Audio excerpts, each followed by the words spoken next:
नमो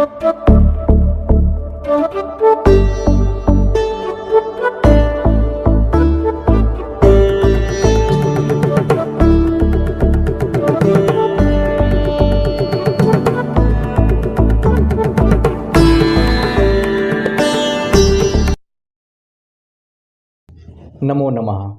अभी आपने ग्रहों के आत्मा इत्यादि कारक तत्वों के विषय में जाना कि कौन सा ग्रह किस कारक का बोधक होता है, अर्थात किस ग्रह से किस प्रकार के आत्मा, मन, वाणी इत्यादि का परिज्ञान करना चाहिए। यह आपने पूर्व की वीडियो में जाना। अब उसका प्रयोग किस प्रकार से करना है जन्म कुंडली को देख करके, या फिर उसका व्यवहार हम किस प्रकार से करें। अमुक जातक आया हुआ है, वह अपने सुख के विषय में पूछ रहा है, अपने ज्ञान के विषय में पूछ रहा है, या अपने कष्ट के विषय में पूछ रहा है, तो जन्म कुंडली देख करके उसका हम परिज्ञान किस प्रकार से करें कि जातक मानसिक रूप से कमज़ोर है, या उसका आत्मबल कमज़ोर है, या उसकी वाणी कहीं न कहीं से प्रभावित हो रही है। इसका प्रयोग हम कैसे करें लोक में, उसी विषय में आचार्य ने पूर्व के श्लोक का यहाँ पर प्रयोजन बताया है। आप वह श्लोक देखें, उसके अन्वय, व्याख्या, भावार्थ को समझने का प्रयास करें। श्लोक इस प्रकार से है। आत्मादयो गगनगैर्बलिभिर्बलवत्तराः दुर्बलैर्दुर्बलाः गेयाः विपरीतः शनिः स्मृतः।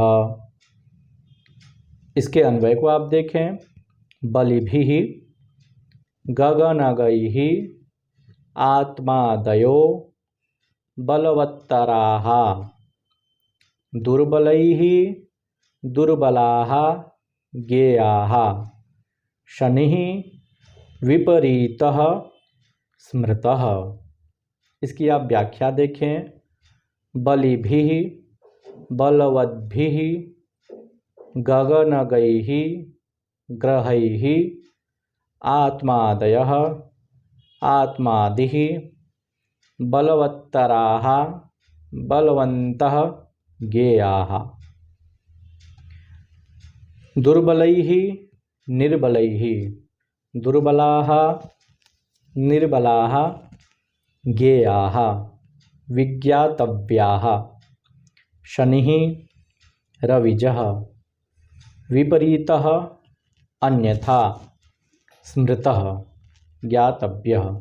यह हुई इसकी संस्कृत व्याख्या। अब इसके हम हिंदी भावार्थ को समझते हैं कि इसका प्रयोजन किस प्रकार से होता है। जैसा कि आपको बता दिया गया है कि सूर्य जो होता है वह आत्मकारक होता है, मतलब आत्मविश्वास को वह प्रदर्शित करता है। तो बलिभिः बलवत्तराः गेयाः दुर्बलैः दुर्बलाः गेयाः, मतलब ग्रहों से जो संबंधित पदार्थ हैं या कारक जिसको बताया गया है, यदि वह ग्रह बलवान है तो उससे संबंधित विषय वस्तुओं को भी बलवान समझना चाहिए, और यदि ग्रह दुर्बल है तो उससे संबंधित विषय वस्तु को दुर्बल समझना चाहिए। ग्रह बलवान या दुर्बल कैसे हम समझेंगे, इसके विषय में आगे षड्वर्ग या ग्रहों के बल के माध्यम से बताया जाएगा कि ग्रहों का बल निर्धारण हम कैसे करें। इसके विषय में थोड़ा सा निर्देश पूर्व के पाठों में किया जा चुका है कि योधिपः, जो राशियां जो होती हैं अपने स्वामी से दृष्टि इत्यादि होती हैं तो वह बलवान समझी जाती हैं। तो ठीक उसी प्रकार से कुछ मिलता जुलता ग्रहों के संदर्भ में भी बताया गया है।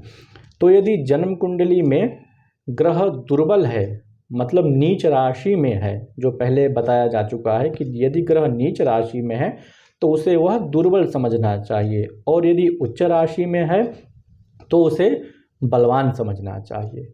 यदि जन्म कुंडली में उच्च राशि में सूर्य हो जाए, मतलब मेष राशि में सूर्य हो जाए, तो जातक का आत्मबल मजबूत होगा, उसका दृढ़ विश्वास होगा, मतलब कोई भी काम वह करेगा तो निश्चित रूप से पूर्ण आत्मविश्वास के साथ ही काम करेगा और उसे वह सिद्ध करेगा। मतलब किसी भी विषय वस्तु से वह पीछे नहीं हटेगा।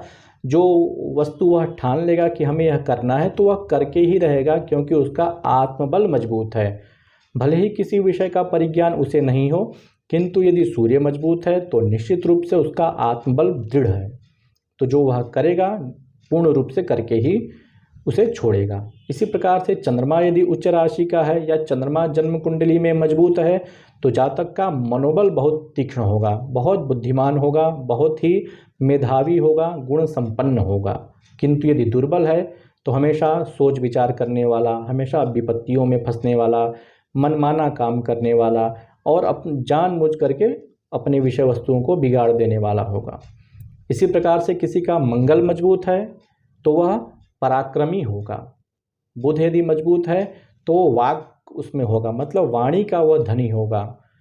लेकिन यदि बुध कमजोर है तो वह वाणी उसकी निर्बल हो जाएगी, मतलब अपनी बात को वह किसी के समक्ष रखने में सिद्ध हस्त नहीं होगा, बात करने में उसे डर लगेगा या अपनी वाणी से वह स्पष्ट रूप से किसी को प्रभावित नहीं कर सकेगा।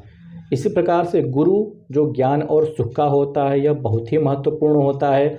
यदि जन्म कुंडली में किसी के गुरु कमजोर हैं तो व्यक्ति या जातक ज्ञान में दुर्बल होगा, मतलब ज्ञान को वह नहीं प्राप्त कर पाएगा, पढ़ाई लिखाई में अच्छा वह नहीं रहेगा, अध्ययन काल में अनेक प्रकार के विघ्न उसके समक्ष उपस्थित होते रहेंगे, कोई न कोई बाधा परेशानी इत्यादि हमेशा उसके सामने आती रहेगी। और इसी प्रकार से सुख के विषय में भी है, क्योंकि बृहस्पति से सुख की भी प्राप्ति होती है। तो जातक को जीवन का जो सांसारिक सुख है या जो आध्यात्मिक सुख है वह उसे नहीं मिलेगा। यदि कोई व्यक्ति सुख से वंचित है तो निश्चित रूप से उसकी जन्म कुंडली में बृहस्पति कमजोर है। इसी प्रकार से शुक्र यदि उच्च राशि का बैठा है तो वैवाहिक सुख, जीवन के समस्त भौतिक संसाधन जो होते हैं वह उस जातक को मिलेंगे।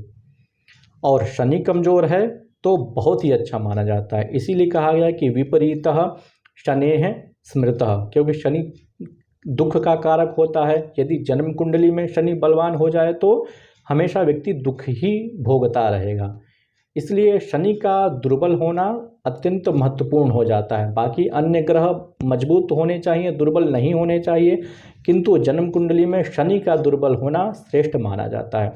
यदि जन्म कुंडली में शनि उच्च राशि का हो गया तो निश्चित रूप से जातक के ऊपर विपत्तियों का पहाड़ टूटेगा। लेकिन यदि वही शनि दुर्बल हो गया तो उसका जीवन अच्छे से बीतेगा। आप इस उदाहरण के माध्यम से इस बात को समझने का प्रयास करें। उदाहरण मेष लग्न है और उसी में सूर्य बैठा हुआ है, तो सूर्य आत्मबल का कारक होता है, तो निश्चित रूप से जो जातक है वह आत्मबल से परिपूर्ण रहेगा।